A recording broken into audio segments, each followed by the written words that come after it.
Hi, everybody. So we've been asked to look at what does the data say about women and mobile. And I'm going to kind of kick off from the data we have from GSMA is the mobile industry, the Association for Mobile Operators. And then Colleen will kind of talk about the research they have. And I think a lot of what we're saying echoes what was said earlier, or certainly what I'm going to say, which is just the real importance of knowing gender disaggregating your data and knowing, doing that analysis. So what do we know about women in mobile? And I should just also say that I'm going to talk only about low and middle income countries because that's where my program focuses. And the data I'm going to be saying, a lot of it comes from a big research study we published last year, so you can see it on our website, the GSMA Connected Women, so feel free to go and get more detail there. So what we see is that there's a real opportunity, so mobile financial services offers a real opportunity for women, but there's also, to realize that opportunity, we have to address some of the gender gaps that are at play. If you look at women in mobile, in low and middle income countries, there's a gender gap. And that gender gap, in terms of women's ownership of mobile phones, that gender gap varies by context. So the biggest region with the biggest gender gap is South Asia. And women are 38% less likely to own a mobile phone in South Asia than men. So it's, when we talk about it, we have to realize that not everybody has a phone, and women are much less likely than men. The gap also varies by context and country. So if you look at a regional level, Africa has a lower gender gap, so it's 13%. But within Africa, you see, again, variations. So in Kenya, the gender gap is 7%, and that is a lot driven, I think, by M-Pesa and what Vodafone's done, that having a valuable service, mobile financial services, that really makes a difference to women's lives, drives access and has significantly reduced the gender gap in ownership. But if you look at places like Niger in Africa, their women are 45% less likely. So even though Africa at a region looks good, again, there's variations in country. And within countries, there's variations. So if you look, for example, at Mexico, you'll see that the gender gap is 2% in urban areas and 26% in rural areas. So really, the kind of context matters. And that's just looking at mobile phones, because if you're going to use mobile financial services, one of the prerequisites is to have a phone. But you also then need to be able to use the phone. And again, we start to see that's where, again, big gender gaps grow. If you look at the Findex data, women are 36% less likely to have used a mobile money account in the last 12 months. So as women start to, in our data, what we're seeing is that as you start to use more phones for more than just making and receiving calls and more sophisticated services like mobile money, we see, again, the gaps are growing quite a bit. And even in countries like I mentioned, Kenya, it's important to look at where are those gaps in terms of the segmenting of your audience. Is it rural? Is it urban? Is it low income or not? Is it what type of usage as well? So again, if you go back to Kenya and we look at it, we see that there's no gender gap in the number of women and men who receive money on mobile money, because again, it's been a great work by people like M-Pesa to kind of drive that. But if you look at sending money, a different use case, women are 26% less likely than men to send money. So even in a country where there's a very high penetration of mobile money, some of the usages, there you see gaps. And so it's really, really important to understand what is happening in terms of usage and really realize that opportunity. These gaps are opportunities. These are groups that we can reach that have huge commercial benefit to reach them, huge socioeconomic benefit if we can reach these women who are being left behind. And when we look also at the data around what are some of the barriers, what are the things that we need to think about if we're trying to reach these women, we see that in our study, we looked at what are the main barriers. So cost is the number one barrier. And cost in terms of mobile phone ownership, a very high cost is around handset cost. And when you get into mobile money, it's things like transaction fees, and those costs are big barriers. Network quality, just having networks, quality and access is the second barrier. Security and harassment is coming out as a big barrier for women as well in terms of owning and using phones. Things like phone theft, harassment by strangers, fraud, concerns around fraud around mobile money. These are perceptions and concerns that women have, but also some real problems. Agents and digital and technical literacy are also huge barriers. And we see that these barriers play out, and they're more acute for women because of some of the social norms that we're seeing in some of these markets that are underpinned in the structural inequalities in terms of income and education. Another sort of very key barrier, it was alluded to in an earlier session, is around the lack of data. How are we going to reach these women with mobile financial services? How are we going to realize that opportunity if we don't understand our data? In the GSMA survey of mobile money providers, only 1/3 was able to report that they knew the gender of their data.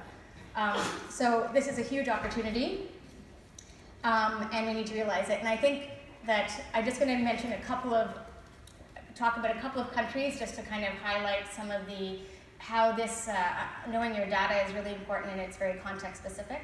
So I mentioned in Kenya, I mentioned that there's a very small gender gap in mobile phone ownership, but there's still some gaps. There's no real gender gap if you just look at awareness of mobile money, sending money, but there are gaps, receiving money, but there are gaps in sending. And we did some research recently to look at, why are there some of these gaps in a country which has, doing very well in terms of, mobile money penetration. And we looked at low-income women who are where the gaps are getting highest, and what we're finding are things like transaction fees are a big issue. If you're a resource poor woman, your price sensitivity is high, and a lot of these women in rural areas are making very, very frequent, very small transactions. When you make very frequent, very small transactions, and the cost of that transaction, if there's a charge, it makes more of a difference, rather than if you're making large payments. And so understanding the usage behavior of those groups who are not perhaps using some of the more advanced services like sending or saving is really important if you're going to really understand how to reach them. And the other one is how to, women who were using some of these more advanced services were ones who had been helped or shown by somebody else with technical literacy. Confidence is a big issue. How do you go beyond ATL marketing and really help people feel comfortable and confident to use? How do you use networkers, influencers, and power users to help get more women using some of these services? So even in Kenya, as I say, we're quite a mature market. There's still areas where more work needs to be done. But by contrast, I just want to contrast it with India, a market where women are 36% less likely to own a phone, and where there isn't a large-scale adoption yet. It's not quite such a mature market as Kenya in terms of mobile money for a variety of reasons. And look at some of the dynamics there, and if we're going to reach women in India and how it's different from Kenya. So besides the fact that women have less access to mobile phones, what we're also seeing is that there's a high percentage of borrowing of phones, which we don't see in other countries. A lot of women are borrowing phones. Men are not borrowing very much, but a lot of women, and if you're accessing mobile financial services, it's not your own phone, that's an issue. Women are significantly less likely to use more advanced services, so women are 50% less likely to use mobile internet or send an SMS than men, because technical literacy and other issues are high prominence there. Women have much less decision-making power around mobile. So 74% of women make the decision around handset purchase, don't make the decision on handset purchase. So men are, when you're access to mobile, even if women are the financial managers within their homes, when it comes to mobile, the decision-making purchase around handset and the decision-making purchase around credit or any mobile related is mainly being done by men because of some of these social kind of norms in that country. So when looking again at mobile financial services, one needs to think about how to involve men to help as influencers on these services. So that's just like a little bit on some of the data and how it really varies by country, and the specific challenges that women face and the wants and needs are very different. And you really need to understand your data and really need to do that segmentation by gender if you're really going to tease out some of these challenges. And now with that, I'm going to hand to Colleen. Well, thank you very much, Claire. It's a real pleasure to be here. Good afternoon and welcome back from lunch. I'm going to talk a little bit about some consumer attitudes and behaviors and perceptions that we're seeing in the marketplace to put a little additional color on what Claire shared just now. InterMedia is a global research and strategy firm, and we track consumer behavior across Africa and Asia. We are passively watching to see where there's movement and shifting happening. We're also actively identifying where there's opportunity to stimulate or recommend areas to bring about change. And right now, I have to underscore the point that Claire made. We're really seeing a world of potential opportunity in several consumer groups, in particular the unincluded woman. Now, today I'm going to put some numbers on the themes that we heard from the morning sessions. And I'm going to also talk to you and sort of add on to the case that we're building about why we should bank on her and what this segment really holds and their potential. I'm also going to talk to you about what you have to do to realize her potential. Now, at InterMedia, we measure financial inclusion to the ideal. We measure it capturing individuals that are using full service or owning, in their own name, full service digital formal financial products. So that's considered the absolute ideal.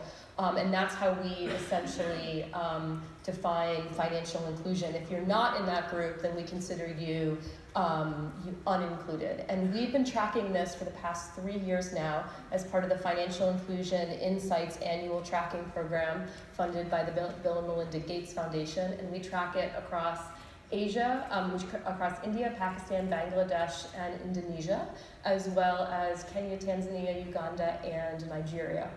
We're actually just out of the field with 2015 data. We don't have it ready yet, but we will in the next couple of months. All of our data are public, so everything that I share today, you can come to our website at finclusion.org and do your own analysis or read deeper into our analysis. The numbers that I show you today, just know that there's levels deeper on each of them that you can have access to. And it's designed for that purpose, so individuals like yourself can immerse yourself in this data and make data-driven decisions within your organization. You know, we know we've spoken about the gender gap and that women lag when it comes to not only mobile phones but but formal account usage and ownership. We do see movement year over year. We are seeing incremental movement, so we do believe that it's headed in the right direction. Although there needs to be something that stimulates to really start actively closing this gap. And I do believe this is about changing the conversation, or as we just heard before lunch, changing the way we look at things from women lag to there's opportunity within this market. And when we look at the sheer size of the unincluded woman, meaning a woman that does not have a formal financial digital access product in her own name, it's actually a really big chunk of the countries that we work in. Let me show you what that looks like. I'm going to bring up a slide now. So in Bangladesh, 32% of the country are unincluded women, okay? The entire country, 32% are unincluded women. 25% of India, largely due to the account acquisition as a result of PMJDY. 46% of Pakistan, where we see probably the largest gender gap of all of our countries. 41% of Indonesia are unincluded women, 29% of Nigeria, 19% of Kenya, 35% of Uganda, and 29% of Tanzania. But this is a really, really good target for us. And here's why this is such a good target, and this is why we should bank on her. These are really responsible consumers, okay? If you take a look, I've got a quadrant map set up here. The bubbles are the size of the unincluded women in each country. For the most part, these women are making ends meet each month, okay, or in the past month. They're making this work for them. They're figuring out ways. It might be a struggle. They occasionally may have to resort to non-traditional means to make this happen, but they are making ends meet. They also are financially active in their own way, mostly in informal means. They're saving, they're borrowing, they're investing. They might even be getting a line of credit. They're behaving financially, which tells us that we don't have to build the desire to save. We don't have to institute the importance of being able to borrow or get a line of credit, or the value in investing. That already lives. It's more about moving it over to a different channel. I'm going to show you something else now. Similar chart, bubble sizes are all the same. What we do see is that even though they're financially active, if they're unincluded, there's a pretty good chance that they don't really have a financial plan for the unexpected. And that becomes an issue because and an opportunity because in their lives they buck up into instances where a financial plan would have helped them get by or would have helped them be a little bit more resourceful. In a couple slides, I'm going to actually show you what financial inclusion does to that number because it does make it spike pretty dramatically. Okay. Another reason why we really need to start banking on her more is because she truthfully is at the table when it comes to decision making. We are just out of the field with a large-scale study in smallholder farming households and in 2 countries, in Mozambique and Uganda.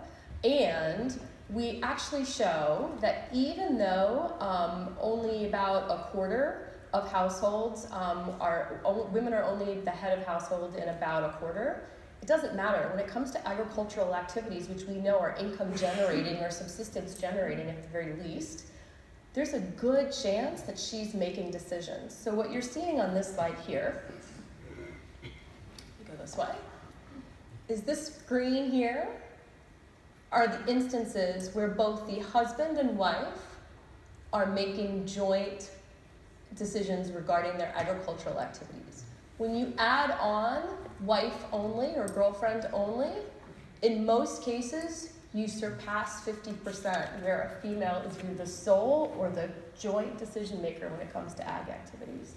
So she really holds the power to influence what that household does when it comes to farming and income.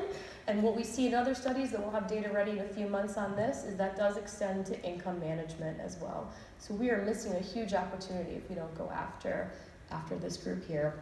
And these numbers really show that. Now, this all looks good.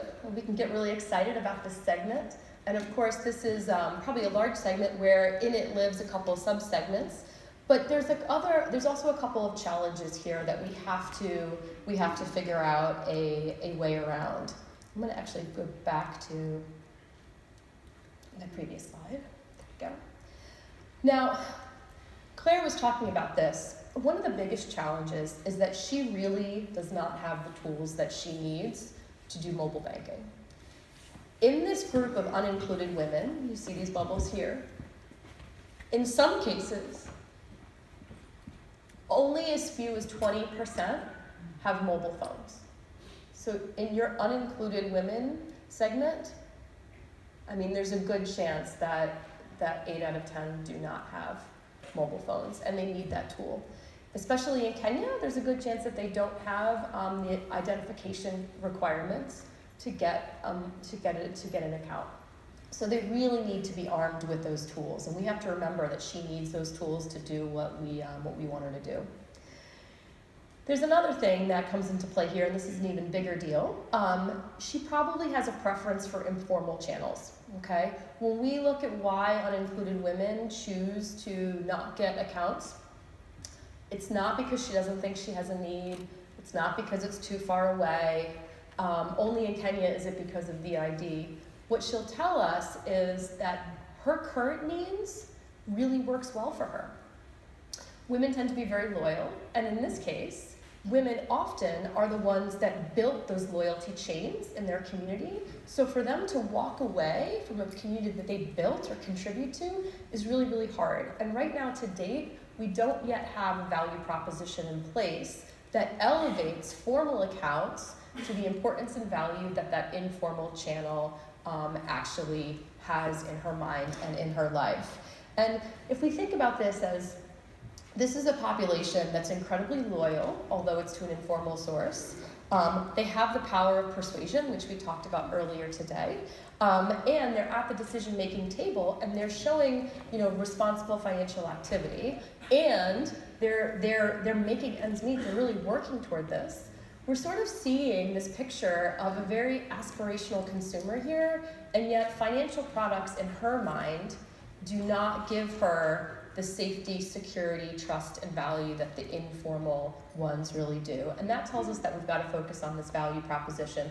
We've got to reach into what's in her life and what motivates her and figure out where there is value that we can pair to those products. Because right now, she probably doesn't know enough about the virtues of our product to offset the value that she gets from her own. And that's not really on her, that's more on the product and what we have to do to sort of advance the conversation with her so that it's not just about do this because it's good for you, she already knows that.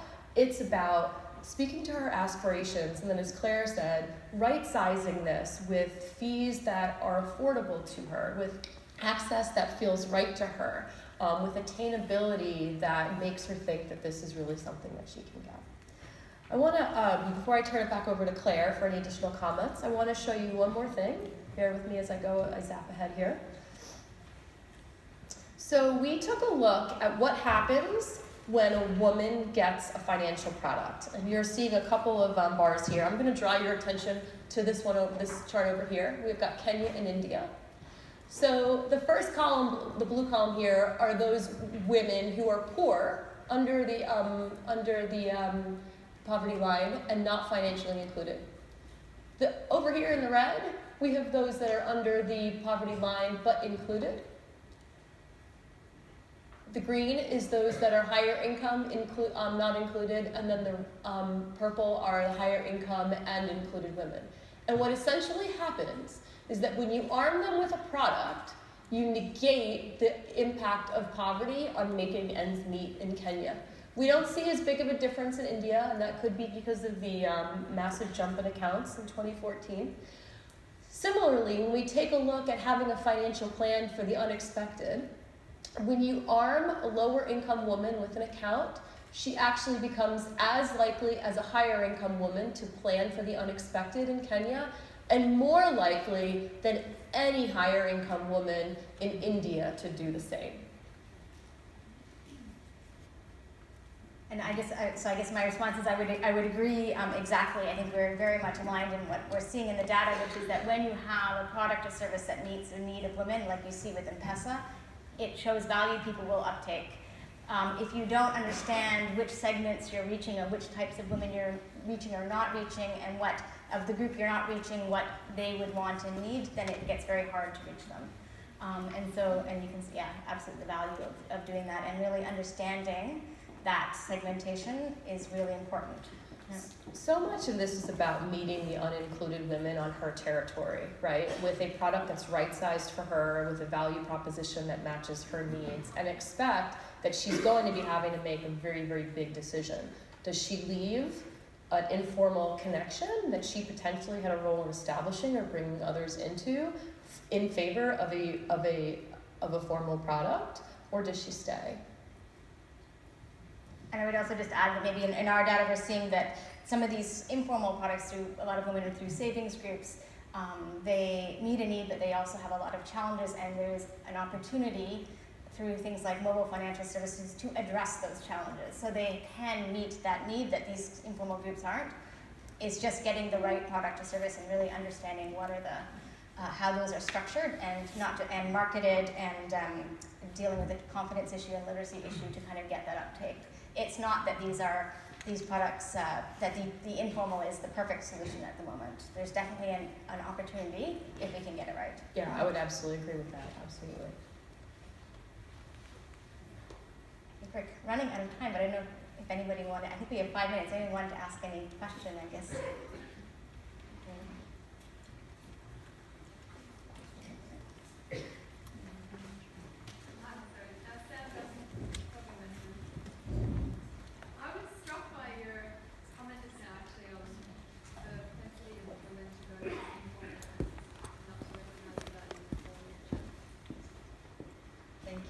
I wouldn't say that they don't recognize the value of a formal channel. They do not yet know the value of a formal channel.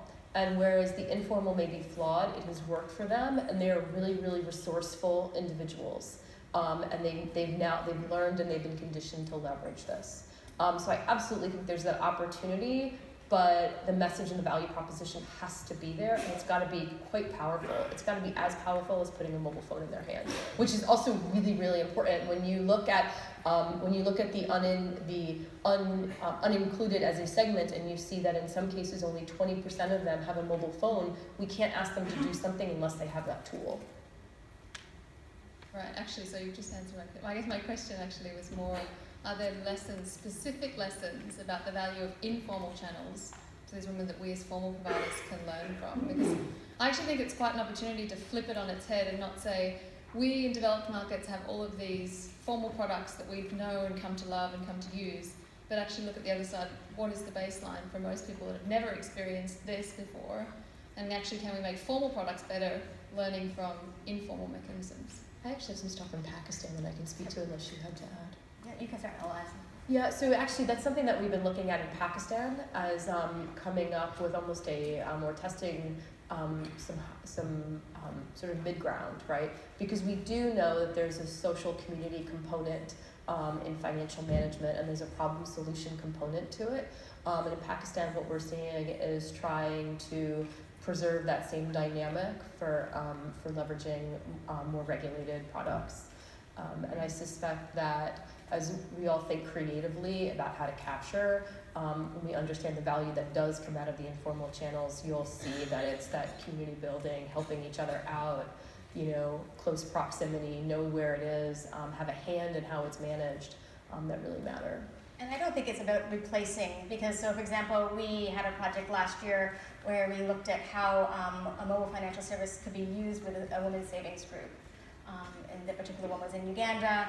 And I think, so it's about how can mobile financial products be integrated with the existing behavior in a way that helps these women and addresses some of the challenges they had. So in the Uganda case, there was some concerns around transparency in the women's savings group. They had concerns around transparency of the money, ease of access, and they had security concerns. They had all sorts of concerns around the informal product, which a mobile solution could solve.